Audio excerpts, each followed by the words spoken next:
So rapper 607 UNC Unk, I don't know how to say his name, but I recorded a video yesterday and I was talking about how he had said that, what did I say yesterday?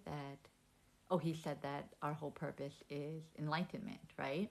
And the things I always questioned, why is he allowed to share all these secrets that he clearly got all from the secret organization that he's a part of? Like, why are they letting him?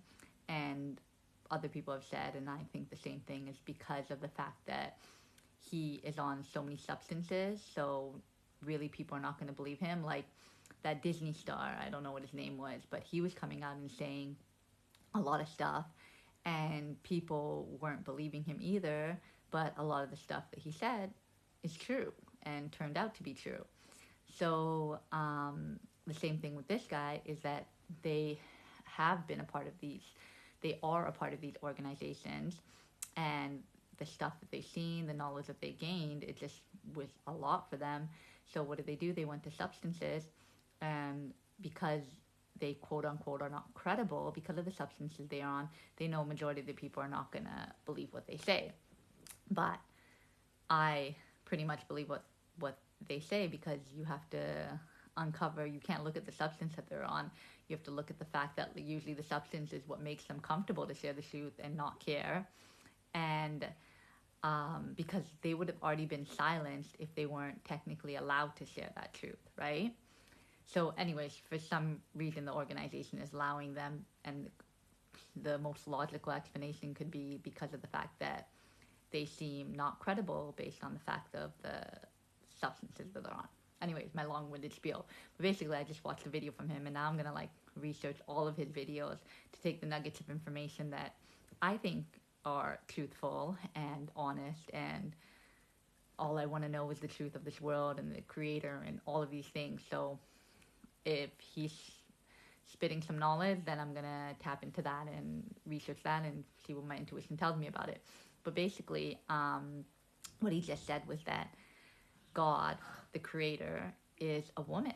And I don't know if he's talking about the creator, or if he's talking about God, but if he's talking about the creator, then that would make sense, because who births people into this world? Women. Women are the ones that birth a human being. So why would it all of a sudden be a male that created humanity, created souls and everything like that, when it's a female that births and brings life into existence? And then same thing with Mother Nature. We call it Mother Nature because Mother Nature grows everything, brings life into this world. You ground in the dirt to fuel up your energy, because what is it? A feminine. So yeah, I think that what creation is would be feminine, but I also think that creation itself is masculine and feminine. And what I talked about before, that when God created humanity, what was talked about in the Gnostic text, it said that, this was just a story, but they were saying that how that when God, which is different from the creator, created Adam, or he created a human, he it was or brought the soul into and put it into a human body. It consisted of both masculine and feminine. But what he did was that, because God saw how powerful that this being was, that was more powerful than God, he took Eve out of Adam's rib, which is in the Bible, right? Taking Eve out of Adam's rib to make Eve. But what the purpose was, the hidden message between that, is that he wanted to rip apart the divine masculine, divine feminine, and make them separate from each other. And by making them separate, they weren't as powerful.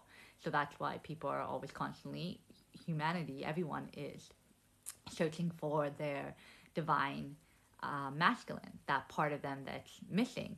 But because we existed as one, each person has divine masculine and divine feminine in them. However, one is usually stronger than the other, and we're learning how to balance them out because of the fact that we were ripped away from one side of us. So parts of the other side still stayed within us, and vice versa, parts of the in the divine masculine, the feminine part stayed in them, because we are technically one being. So it's not like just because one part is ripped away doesn't mean that it's a clear cut like split, right? So that would make sense that if I would think that creation is not just a woman, but I think that creation is containing masculine and feminine. So it could be that consciousness is the masculine side, and life itself and growth and all of these things, healing, all these things, softness, are feminine. So creation would be masculine and feminine because it created beings that are masculine and feminine. So it would make sense that it would have to contain both in order to create that. It would need to be both sides, masculine and feminine. And he was saying that how God or creation's name is Sophia, and that would tie into the Pistis Sophia that I haven't read yet, so I'm not even going to go into it. But Jesus talks about the Pistis Sophia, and if that is her name, then yeah, it would tie into that text as well that I need to read. So yeah, it's just interesting that this is why the truths of the world are so important to dig into and find out, because there's so much information, there's so many lies that they told us that we've just accepted and believed is true because someone said that it's true, when we haven't really done the research or tapped into other dimensions or tapped into our intuition or tapped into like just questioning, right? Questioning what they told us. Like we just accepted it face value just because someone said it was the truth.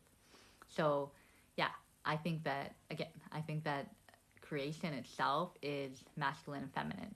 And I think that it could be possible that we were both masculine and feminine and we were ripped away. That's why we have quote unquote twin flames or soulmates, because of the fact that we were ripped away from a part of ourselves, right?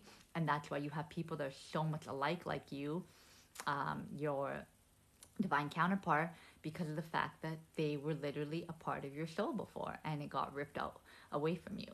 So it's like, what is love in itself if not, like, what is romantic love if not finding another part of your soul, right? And then also what he was saying, that the reason why creation is feminine, because what is feminine? Love. Females are soft, they give birth, they bring love and life into this world. They're nurturing, all of these things. But at the same time, women are logical and all these things that are masculine traits. So that's why I say it's that that's why I say that creation and us are masculine and feminine. It's not just one or the other, or however people are more tapped into their divine feminine or divine masculine when it's about balancing out the two.